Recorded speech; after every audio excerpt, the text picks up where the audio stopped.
At the start of the movie, we are introduced to a young man named Bong. Bong is extremely talented at cooking and is the youngest chef in Blue House, which is the official residence of the South Korean Prime Minister. That evening, Bong learns that the house is throwing a dinner party for a Chinese ambassador. The ambassador is extremely sensitive to fish bone, so Bong is instructed to prepare a delicious fish dish with no bones. Bong heeds their instruction and immediately starts preparing the dish. At nightfall, the dinner is ready and served to the ambassador. Sadly, as soon as the envoy bites the fish, he finds a hook in it. This puts Bong in a serious dilemma, as several guards search the mansion to find him. In the following scene, a pair of police officers investigating the incident arrives at Bong's apartment and knocks on his door. Bong knows that he's in trouble, so he tries to escape through the balcony, while the officers try their best to catch him. In the process, Bong unfortunately plunges into a pool below, smacking his head on the bottom of the pool. For some reason,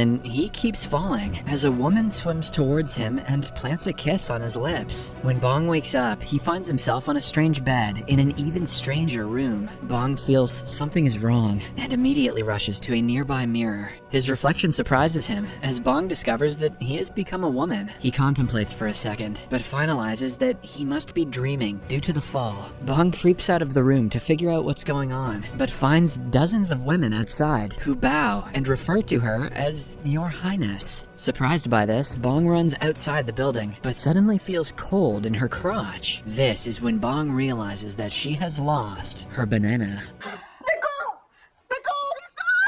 Bong is horrified by this, and initially believes that she's been trafficked into a sex change operation. However, when she observes her surroundings, Bong discovers that she time traveled to the past. The realization causes her to go into shock, and she's eventually brought back to the palace. The next day, Bong wakes up and learns her current identity from a maid. It turns out that she time traveled to the Joseon dynasty in the year 1851. Moreover, she now lives inside the body of Kim So-Yong, a royal ward. To make matters worse, Bong discovers that Kim is scheduled to marry King Cheoljong and become queen in the next few days. The maid also explains that her body was found floating on a lake after an unknown accident occurred. Luckily, the guard found her and brought her back to the palace. Hearing this, Bong theorizes that both him and Kim's spirits must have switched, and infers that the ticket back home is the lake. Bong asks the maid to lead him to the lake, as he plans to jump in and return to the present. Sadly, her plan to jump takes an unexpected turn, as she lands on muddy ground. It turns out that the Grand Queen ordered the palace servants to drain the lake overnight to prevent anyone from falling into the water again. Bong is disheartened by the news, but still reckons that water is the answer. So she desperately tries to submerge herself in any water source she can find. She even goes as far as inserting her head in a pail of water that is used to clean the floors. However, all her efforts prove in vain. A few days later, the wedding day arrives. Bong is unaware of the dynasty's customs, but with the help of her handmaids, manages to complete the required wedding rites. That night, Bong, who is now queen, is invited to the king's chambers to sleep with him. Bong is horrified by the thought and offers the king some alcohol in hopes of him passing out. Fortunately, the king falls to sleep, much to Bong's relief. The following day, Bong wakes up with a hangover and is offered some food. However, she is disgusted by the soggy meal and passes a message to the royal chef to cook ramen instead. The chef is confused by the term, but tries to make the foreign meal based on Bong's instruction. The chef tries multiple times to make the dish, but Bong is dissatisfied with every attempt. The first dish is too healthy, while the subsequent dishes are too bland and spicy. Eventually, the chef becomes upset and gives up.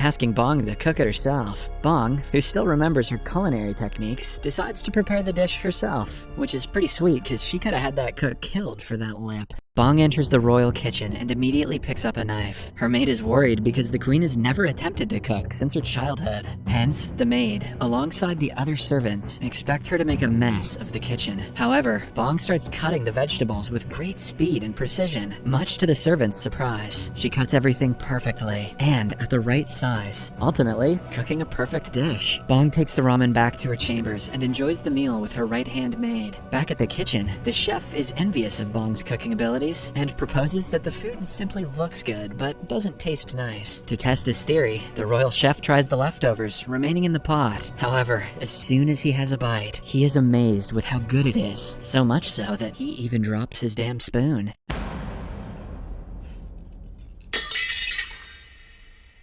After the eventful encounter, Bong suddenly comes up with an idea. The new queen realizes that she can easily win over the royal family with her culinary skills. The lake was drained by the Grand Queen, so if Bong can please her with some food, she might agree to refill the lake. Bong instantly returns to the kitchen, but the jealous royal chef asserts his authority and refuses to let her inspect the food being served to the Grand Queen. Bong is pissed at this and challenges him to a speed cooking contest. The royal chef initially backs out from the fight, but accepts the challenge after Bong teases him. A servant rings a bell and the contest begins. The head chef takes his knife and viciously cuts a bunch of carrots. However, the queen's hands are faster and quickly cuts some cucumbers with ease. After several minutes of cooking, Bong's dish is ready and she is the first to ring the bell, thus winning the contest. The royal chef is upset and argues that though speed is important, taste is the ultimate test of a chef. Confident, Bong agrees and requests the royal cuisine inspector to taste both dishes to see which is better. The inspector is fascinated by Bong's cuisine and declares it is the better dish, prompting her to take charge of the royal kitchen. Bong uses her newly acquired status to her advantage as she analyzes the Grand Queen's meals. Bong discovers from her food choices that the Grand Queen is a picky eater due to her recent development of toothache. Thus, Bong decides to make a meal with a soft texture for the aristocrat. Bong gets to work right away and begins making a potato porridge. First, she pours some milk into the pot and adds the right ingredients as she occasionally tastes the mixture. Then the potatoes are eventually added to the pot, after which the dinner is served with some flour toppings for a cohesive presentation. Bong is pleased with the final product and delivers it to the Grand Queen herself. The queen greatly enjoys the meal, but highlights that the dish is not perfect as it arrived cold. The temperature change is caused by the perfectly mashed potatoes to lump, hence slightly altering the taste. Also, the porridge spilled on the sides of the plate also affected the presentation. Bong is distraught to hear this and sadly begins her trip back to the palace. While in her carriage, Bong brainstorms on the alternative means of delivering food to the Grand Queen. Shortly after, she comes up with a stellar idea. Bong sews a cloth and has her maid deliver the fabric alongside some instructions to the royal engineers. With Bong's direction, the engineers construct a special food delivery carriage that is properly insulated at all sides by the cloth. Meanwhile, Bong prepares an array of tasty meals and has the servants deliver them using the newly designed cabinet. The Grand Queen receives the meal hot and enjoys it, leaving no leftovers. Eventually, the engineers return to Bong and deliver the good news, as the invention is proven to be a success. A few days later, the king organizes a huge banquet and invites delegates from all over the country. Unfortunately, the cooks get sick on the banquet day, and the royal kitchen is short-staffed. Bong notices this and decides to help out. She disguises herself as a man to sneak out from the banquet and enters the kitchen. Bong discovers that the pantry is low on ingredients, as the groceries which were meant to be delivered that day didn't make it. With limited resources, Bong has no choice but to get creative. The queen, alongside her housemaids, prepares a simple but unique dish of potatoes. Bong peels and wraps the potato around a stick and deep fries it, making it crisp and crunchy. The guests are initially unhappy when they see the first dish, as they expect something classier for a royal banquet. However, as soon as they try the unique meal, their eyes shine in approval as they marvel at its taste, and thus fast food was born.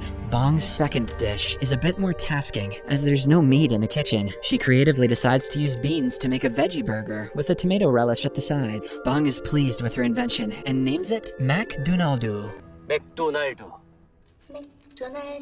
Inspired by the modern McDonald's itself, the dish, just like the potato serving, is a smash hit, as the guests savor the mouth-watering cuisine. For the final meal, Bong creates a classic jelly dessert, but with a twist. She writes special messages on the jelly sticks and calls them fortune jelly, as you get to read your fortune after you're done with the dessert. The guests enjoy the classic jelly and have fun reading their respective fortunes. Despite the initial hiccups, the banquet turns out to be a smash hit, thanks to Bong's cooking. The Grand Queen, who also attended the banquet, is impressed by Bong's skills and finally asks her to make a request. Without any hesitation, Bong asks her to refill the lake. The Grand Queen grants her request and commands the servants to start working on the job. Sadly, as it is the 19th century, there are no advanced machines to aid this task. Hence, the servants can only transport water manually with wooden buckets. The process is unbelievably slow, as the servants make a long trip from the town's well to the lake. Bong is annoyed by this and swiftly comes up with a new method. She asks each servant to stay at one spot and simply pass the bucket from one person to the other. The people are pleased with the system, as it makes the job easier and faster. They all continue the task and work on it patiently, while Bong oversees the lengthy process. Several days pass, but the lake is yet to fill. Bong soon gets tired of waiting and becomes desperate. Luckily, a heavy downfall begins, which slowly but gradually waters the lake. Bong is overjoyed by the weather change and dances ecstatically under the rain.